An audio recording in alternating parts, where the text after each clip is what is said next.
Әй, осы махаббат хаты дегенді қойсаңызшы. Бағышталған адамына жетпей қап, қолды болып жататын да осы хат. Қаншама тату тәтті жүректерді қызғаныштың қызыл шоғына қаритын да осы хат. Ойлап отырсаң, бұл хаттың рахаты да, машақаты да мол. О махаббат! О махаббат хатын жазуға құмартушылар! Менің мына айтайын деп отырған әңгімемнен сабақ алыңдар. Ағайым тағы да Алматыға 1 айлық курсқа оқуға кетті. Енді үйде күнбала екеуміз ғанамыз. Әй келіншек, сызылып бос отыруың жетеді, жұмысқа шық деп құжбандай болып келіп тұратын бәзіл бригадир мұнда жоқ. Мұнда бірақ Қазбек бар.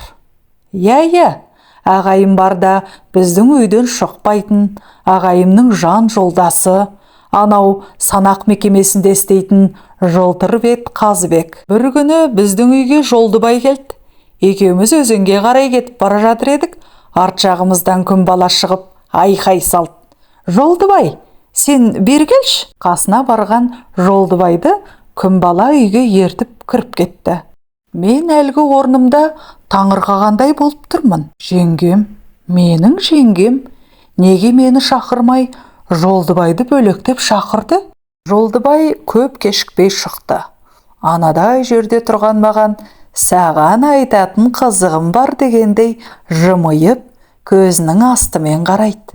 Оның соңынан күнбалада шығып бізді бақылап тұр. Жеңгем саған не деп айтты деп Жолдыбайға шабыса кетуге әдейі бақылауға алып тұрған күнбаладан қаймықтым. Бұлай таман ұзаған соң сұрамақпын. Жолдыбай өзі де айтпай шыдамас.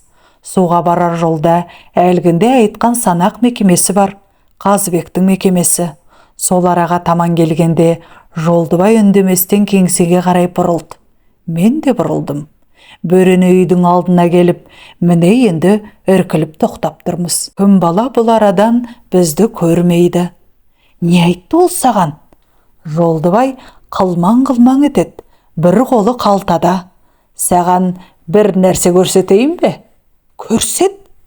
Жолдыбай маған конвертке салынып, аузы желімделінген 2 бүктелген хатты көрсетті. Адрес жазылмаған. Жеңгең Қазбекке бер деп берді. Менің ішім мұздай боп кетті. Жеңгем Қазбекке не жазу мүмкін? Айтатын былай-ақ айтпай ма? Мұнда бір гәп болмаса не қылсын? Ашып оқсақ қайтеді, дедім Жолдыбайға. Қалай ашамыз? Ақырын ептеп ашамыз да, оғып алған соң қайда желімдеп апарып береміз. Жолдыбай бірден келісті. Әйел еркектің құпиясын ол менен гөрі көбірек біледі де, көбірек түсінеді. Екеуміз кеңсеге де кірмей, күнбалаға да көрінбей тартып отырдық. Қауіпсіз оңашаға келіп, конвертті аша бастадық. Кереге көз дәптердің бір парағының 2 беті толы жазу. Сиямен мәнерлетіп, асықпай жазуға тырысқан. Мүмкін бірден жазылған хат емес шығар.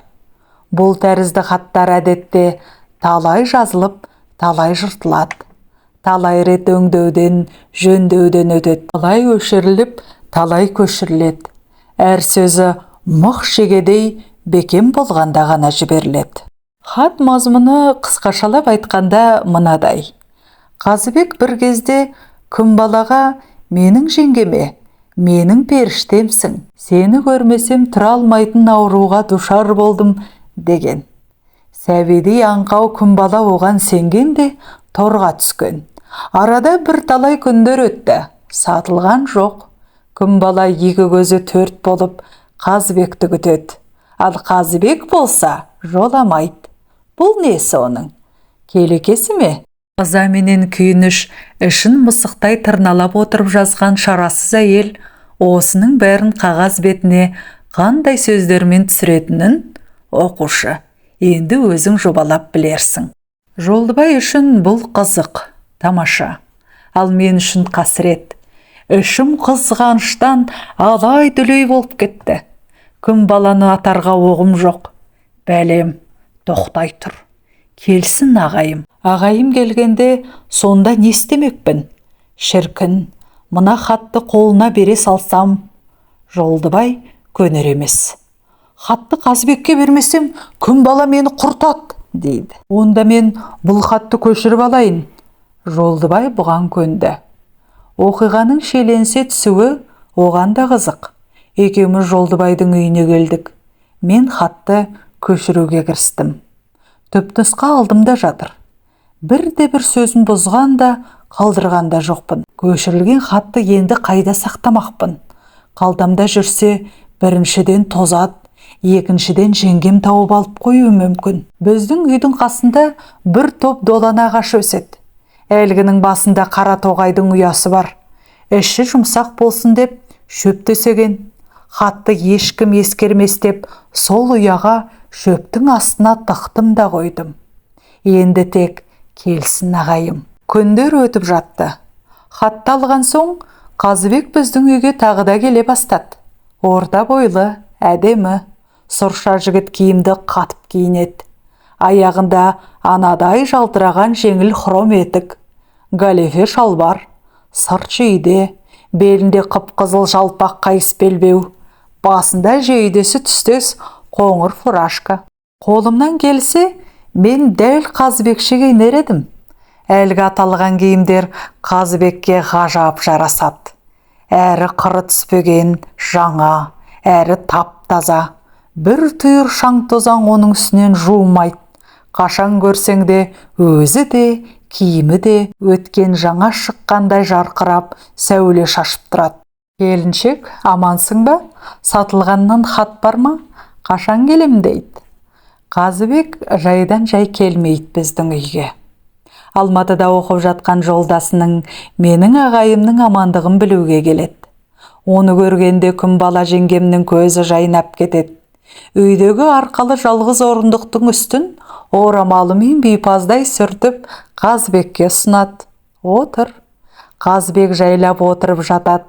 Оның қимыл қозғалысының бәрі де киім киісі тәрізді сыпайы, әсем. Сатылған жоқ болса, бірде-бірің жоламайсыңдар. Келіп, амандық білуге де жарамайсыңдар, дейді күн бала. Қазыбекке кінә тағып, бүріп алғандай болады.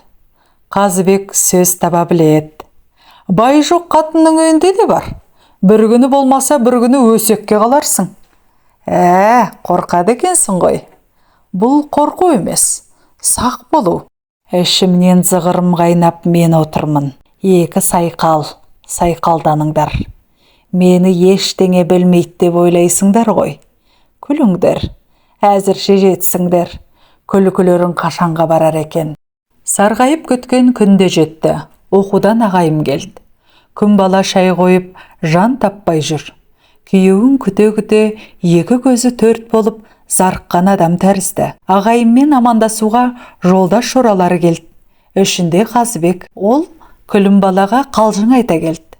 Келіншек, күйеуің кеп, көзайым болып жатыр екенсің. Алдын ала бізді шақырып, тоқым қағар жасасаң ғой. Сатылған бұдан да ертерек келетін еді. Қазыбек қалжыңды мәнерлеп, өлшеп айтуға тырысады. Ішінде не күн баланың, не оның күйеуінің көңіліне келетіндей ебедейсіз, артық сөз етіп қалмауын қатты қадағалайды. Әлдекімдерге ұқсап, жолдасының әйелін өз әйеліндей тұрпайлап жатуды да білмейді. Жуастан жуан шығадының нақ өзі. Мен ағайым келген бетте-ақ долананың басына шығып, анадан бері көзімнің қарашығындай сақтап жүрген көшірме хатты қалтама қаттап алғам. Енді ретін тауып, соны ағайыма табыс ететінен басқа менде ой да, мақсат та жоқ. Бұл күні хатты берудің ыңғайы келмеді. Ертесі болды, шай ішілді. Ағайым қызметіне баруға үйден шығып кетті. Сәл аялдап, соңынан мен де шықтым. Ағайымның артынан жүгіріп келем. Қуып жетіп, түк айтпастан хатты қолына ұстата салдым. Бұл не дегендей, ағам сол арада тұрып оқи бастады. Өңі бұзылып кетті. Түскі үзіліске ол қасына бірнеше адам ертіп келді. Ішінде ауылдық советтің председателі бар. Көбінесе бір тоға жүретін, сабыр сақтай білетін сатылғанның түр-түсі өрт сөндіргендей түтігіп, қарайып кеткен. Ол күн баламен ажыраспақ болып, қасындағы кісілерді куәлікке ертіп келген екен. Сот арқылы ажырасу ол кезде жоқ. Күн бала тек қос қолдап, бетін басып жылағанды білді. Үйдегі бар зат екіге бөлініп жатты. Сатылғанның екінші рет үйленуі сөйтіп тағы да сәтсіз аяқталды. Осымен, құрметті тыңдарман, бүгінгі шығарылым соңына жетті. Сізге осы әңгіме ұнады деген ойдамын. Келесі әңгімені жіберіп алмас үшін арнаға жазылып, қолдау ретінде пікір білдіріп, үліпіл жаза кетіңіз. Сіздермен бірге болған Динара Мейрамқызы. Келесі кездескенше аман, сау болыңыздар.